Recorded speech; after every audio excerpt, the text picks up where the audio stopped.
करते हैं और हम विश्वनाथ जी से निवेदन करेंगे सर आज क्या क्या हुआ नहीं हुआ क्या होने वाला है सभी संभावनाओं को आप अपने वक्तव्यों द्वारा व्यक्त करिए। धन्यवाद विश्वनाथ सर। प्रणाम प्रणाम प्रणाम। पहले तो ये बताइए आवाज जा रही है कि नहीं? हाँ सर आवाज आ रही है। आवाज जा रही है? आवाज जा रही है? हाँ सर आ रही है। ठीक है। तो आज एक मैसेज वायरल किया किसी ने, जो एक डैमेज वर्ल्ड था उसको लेकर के काफी लोगों में निराशा है, मैं देख रहा हूँ फैला हुआ है और कुछ लोग जानबूझ के लोगों में निराशा है भर रहे हैं कि ट्रांसफर पिटीशन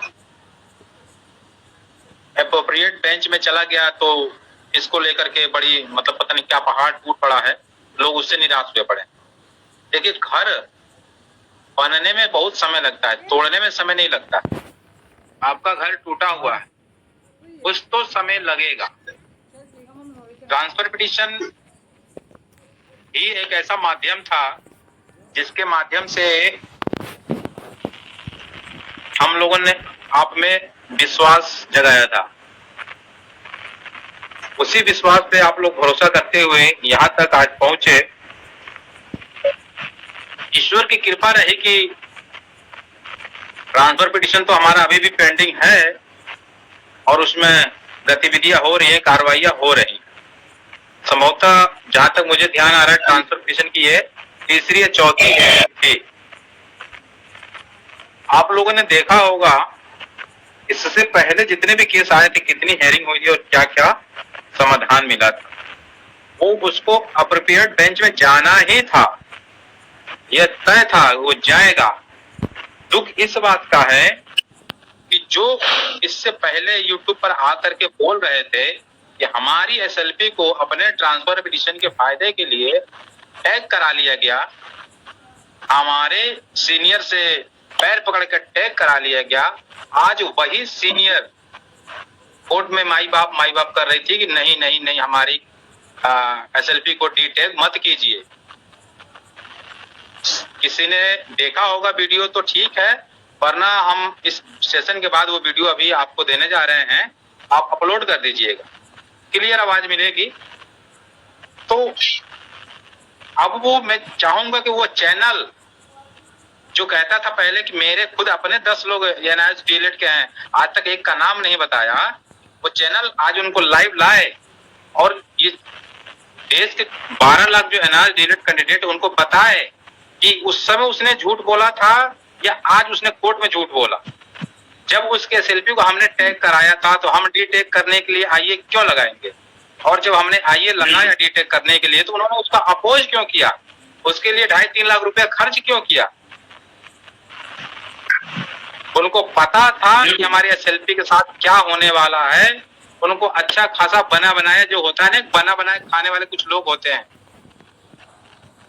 बना बनाया खाना मिला उन्हें, सिंपल सा आके इधर टैग हो लिए कि इसमें जो होगा वो हमारे साथ भी होगा, और उधर भ्रम क्या फैला दिया कि इन्होंने हमारे वकील का पैर पकड़ा। एक तो इनका जो भी वकील है ना, ये वार तो है ही नहीं, वो जो भी वकील है ना वो अब क्या ही बोले उनके बारे में, नाम भी नहीं जानते, क्या नाम है पता नहीं कौन है क्या है। नहीं नहीं सर खुल के बोलिए, खुल के बोलिए, खुल के बोलिए, खुल नहीं है। इतना भ्रम पैदा कर दिया उधर लोगों में कि इनका वकील मनदीप ताला हमारे सीनियर के पास आए, उन्होंने उनका पैर पकड़ लिया और कहा कि आप एसएलपी को टैग करा लीजिए वरना हमारा टीपी खराब हो जाएगा।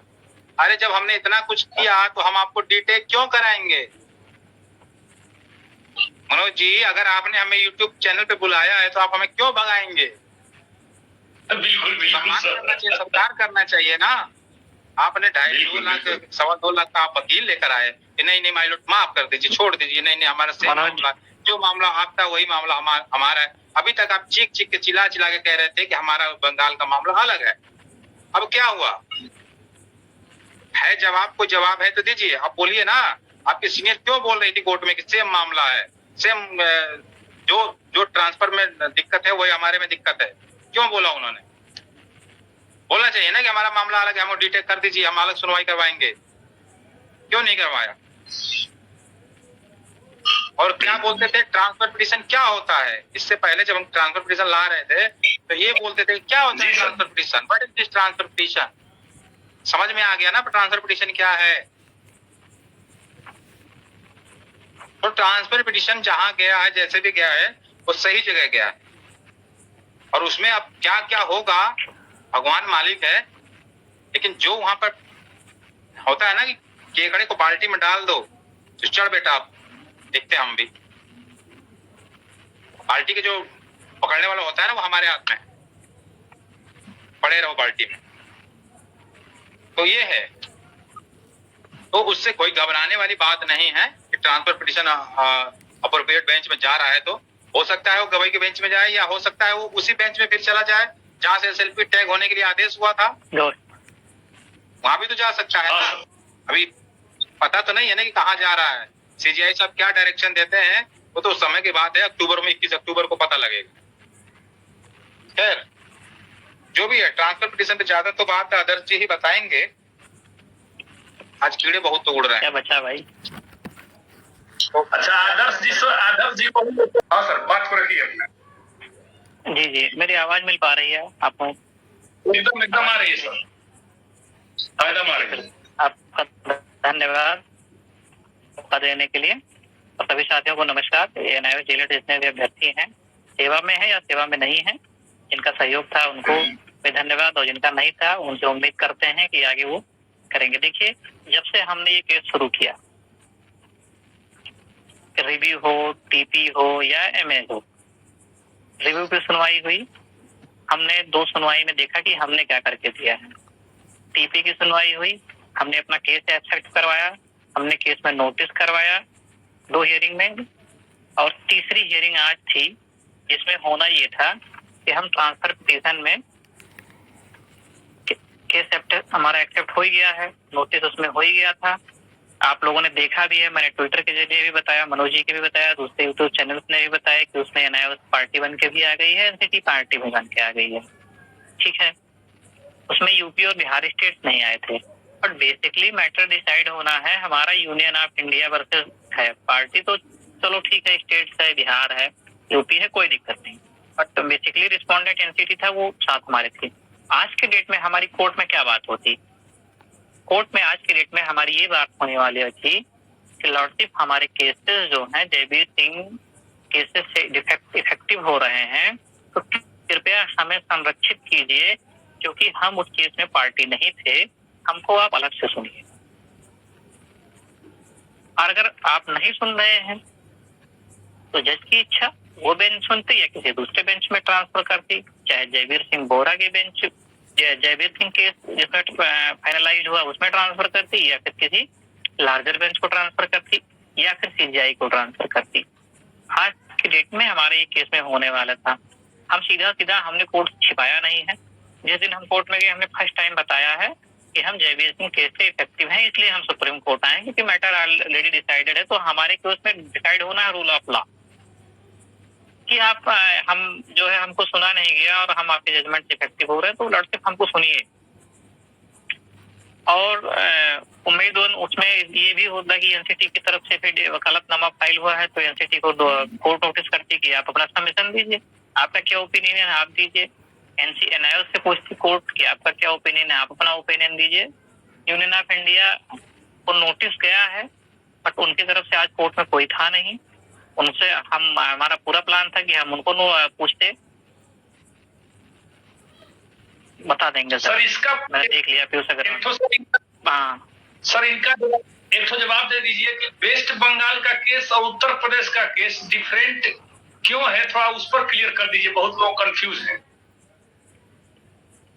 बहुत सारे ये मैं एकदम एक पॉइंट टू पॉइंट क्लियर कर दूंगा। तो ईटीपी में इन 3-4 पॉइंट जो मैंने गिनाए, इन पे हम टीपी को आगे बढ़ाने वाले थे, बट हुआ क्या कि लास्ट टाइम जो एसएलपी टैग हुई दूसरे बेंच में लगी थी, वहां से सीनियर काउंसिल ने एसएलपी को हमारे टीपी में टैग कराया।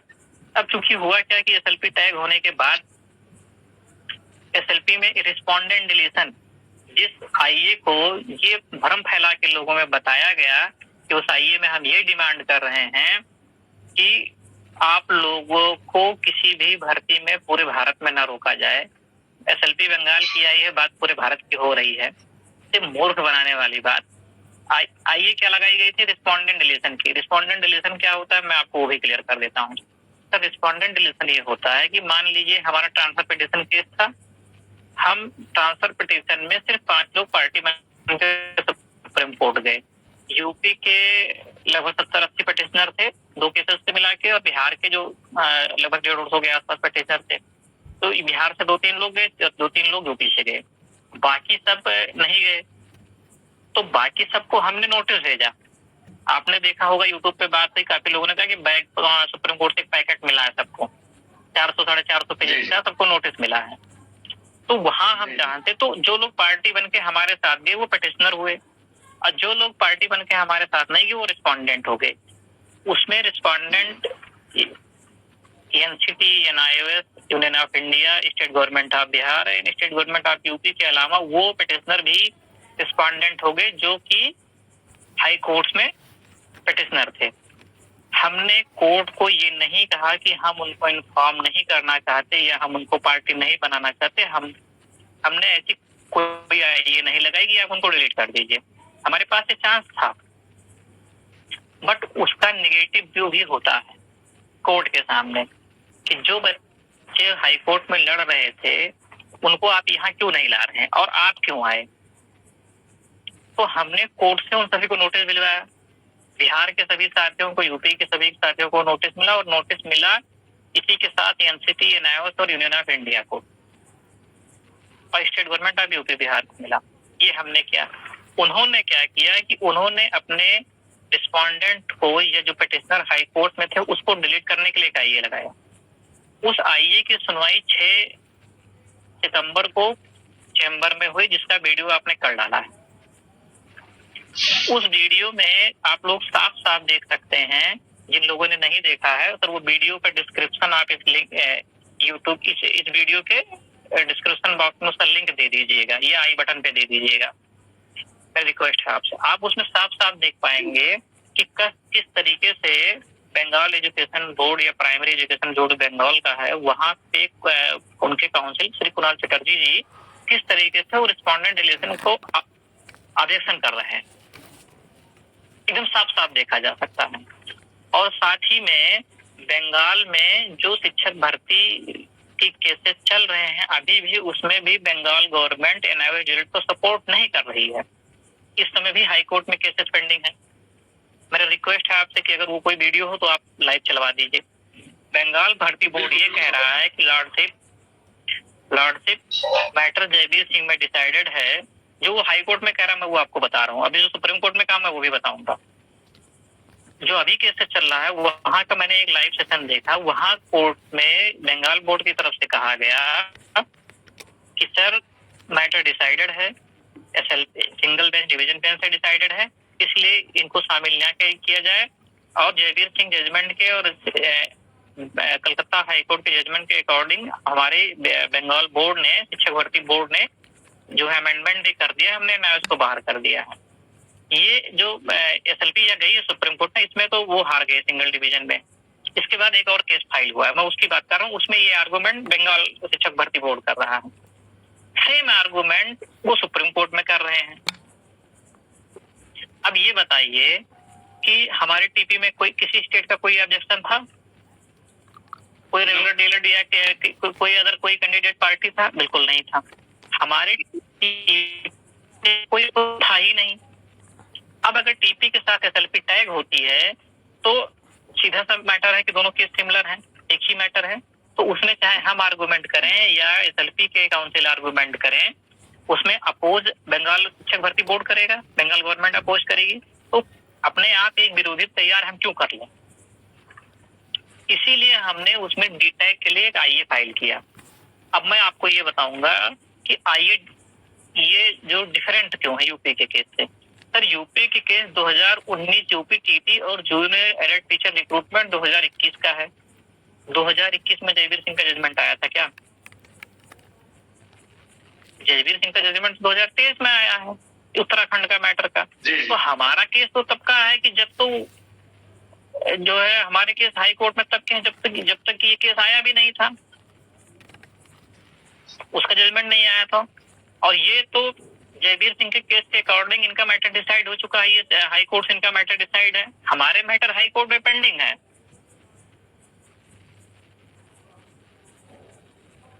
हाई कोर्ट से डिसाइडेड है। हमारे केसेस में हमारे स्टेट को कोई ऑब्जेक्शन नहीं है सुप्रीम कोर्ट में। इनके केस में इनके गवर्नमेंट को ऑब्जेक्शन है सुप्रीम कोर्ट में। तो अब आप लोग निर्णय कीजिए, जितने भी हमारे साथी ये देख रहे हैं, कि हमको डी टैग कराना चाहिए कि नहीं कराना चाहिए। और साथ ही जब केस टैग कराया गया तो वहां पे साफ साफ बोला गया, हम लोगों को ब्लेम किया गया कि आप लोगों ने जबरदस्ती अपने टीपी को बचाने के लिए टैग करा लिया। एक तो चोरी, ऊपर से सीना चोरी। तो हमने पब्लिक डोमेन में आके उस दिन कहा भी था कि भाई साहब आप तो पूछ रहे थे टीपी क्या है और आपने टीपी में टैग करवा दिया। और अगर ये भी बोला गया कि जो है हमारे यार को भी बोला गया उस व्हाट्सएप पे चैट करके, यूट्यूब वीडियो पे लाइव सेशन करके, कि उनको साफ साफ ऐसे बोला गया कि आपने जबरदस्ती टैग करवा दिया। वो रिस्पोंडेंट की तरफ से बैठ गए तो हमें लगा कि वो डीएलएड रेगुलर के एडवोकेट हैं, इसलिए हमने गलती से टैग करा दिया। अरे भाई, सीनियर एडवोकेट आपकी कोर्ट में आर्गूमेंट कर रही है, किसी एवार को देख के डर जाए तो फिर क्या मतलब। सही बात। और दूसरी बात ये कि अगर वो हमारे एवार के कहने पे उन्होंने केस टैग करा दिया तो फिर आपके एवार, आपके एडवोकेट, आपके सीनियर एडवोकेट पैसा आपके ले रहे हैं, हमारे एवार की क्यों सुन रहे हैं। ये तो हंसी। और उसके बाद भी जब हमने ये लगाया डीटैग के लिए तो बंगाल एसएलपी की तरफ से 2 सीनियर काउंसिल एडवोकेट खड़े हुए, उन्होंने कोर्ट में साफ साफ कहा कि डीटैग मत कीजिए, सिमिलर मैटर है। आप बताइए, अब तो दुनिया जान रही है कि जो है किसने टैग कराया था, किसने टैग नहीं कराया था। हमारे रूल अलग हैं, हमारे रेगुलेशन अलग हैं, हमारी भर्ती का मामला अलग है। सारी चीजें आप पब्लिक डोमेन में आके बताते रहे। और जब डीटैग कराने का मैटर आया तो आपने एडवोकेट सीनियर काउंसिल सिर्फ इसलिए खड़ा कर दी कि केस ना डीटैग हो जाए। हमारे टीपी को डूब जाने दीजिए। आप अपनी एसएलपी डीटैग करवा के अलग हो लीजिए। हमको हमारे रास्ते से लड़ने दीजिए, आप अपने रास्ते से लड़ लीजिए। हमारे पास जो पब्लिक डोमेन में हमारे साथी जो सहयोग करते हैं उनका पैसा है, हम 1-1 रुपए का हिसाब देते हैं, 1-1 रुपया हम बड़ी मेहनत से लगाते हैं। सर, हमें दुख आज सिर्फ इस बात का हुआ कि जिस केस में हम आज 2-4 पॉइंट आगे बढ़ जाते हैं, मीनाक्षी अरोड़ा मैम को हमने इसीलिए एज ए काउंसिल वहां रिप्रेजेंट किया था।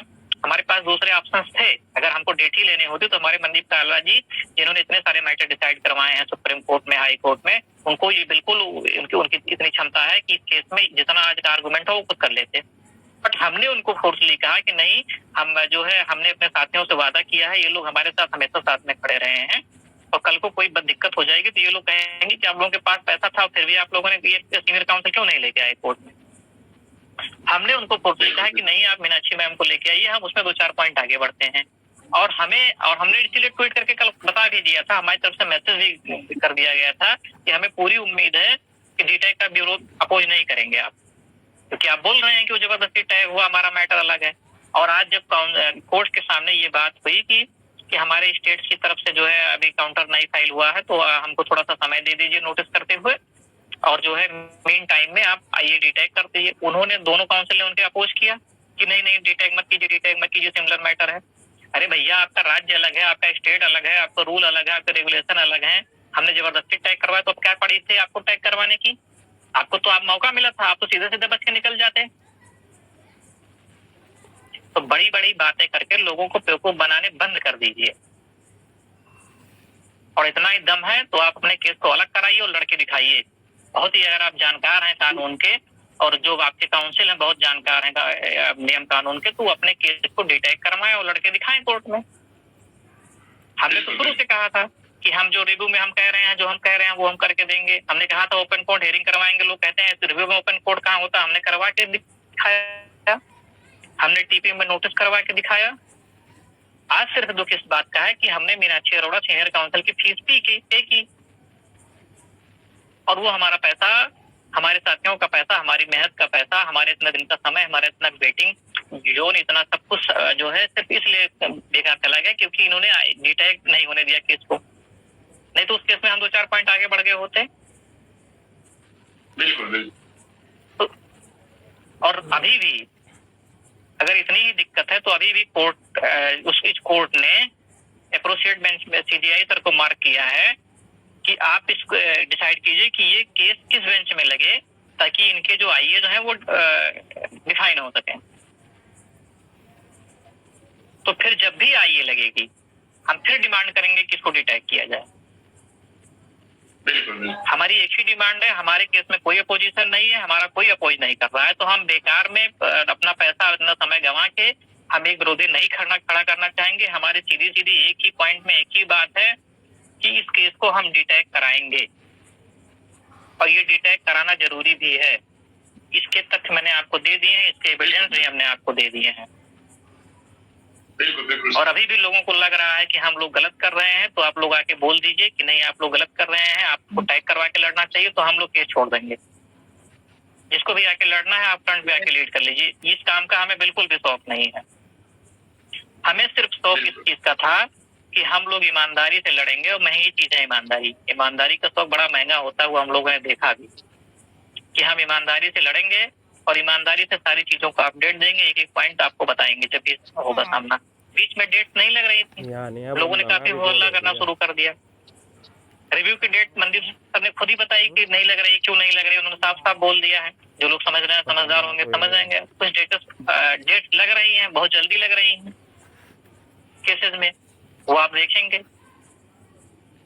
तो मेरा कहना है मेरे साथियों से, जो लोग थोड़ा सा भी विश्वास रखते हैं या जिन लोगों ने अभी तक विश्वास किया कि देखिए केस को अभी भी ट्रांसफर किया गया है सीजीआई सर को, वो उसमें इतना करेंगे कि वो किसी दूसरे एप्रोप्रिएट बेंच में भेजेंगे कि इस केस को वो बेंच सुने। क्यों भेजेंगे? क्योंकि जिस बेंच में टैग हुआ वो दो जजों की बेंच थी, जिस बेंच में डिटैग हुआ वो दो जजों की बेंच थी। तो सिमिलर बेंचेस जो है, मतलब सेम पावर बेंचेस जो है इस आईए को डिफाइन नहीं कर सकते थे, इसलिए उन्होंने उस कोर्ट को मार्क किया। क्योंकि सीनियर काउंसिल भी खड़े होते हैं तो प्रेशर होता है कोर्ट पे, तो इसलिए उन्होंने जो है कर दिया।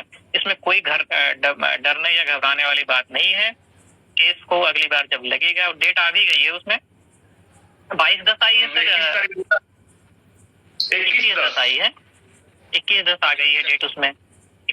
हाँ, तो 21 जो है तारीख को हम फिर से डिटेक्ट करने जाएंगे। मेरे साथियों से निवेदन है, आप लोग कहिए कि वो महान एसएलपी को वहां से डिटेक्ट करवाएं, ताकि हम अपना छोटा मोटा केस लेके आगे बढ़े।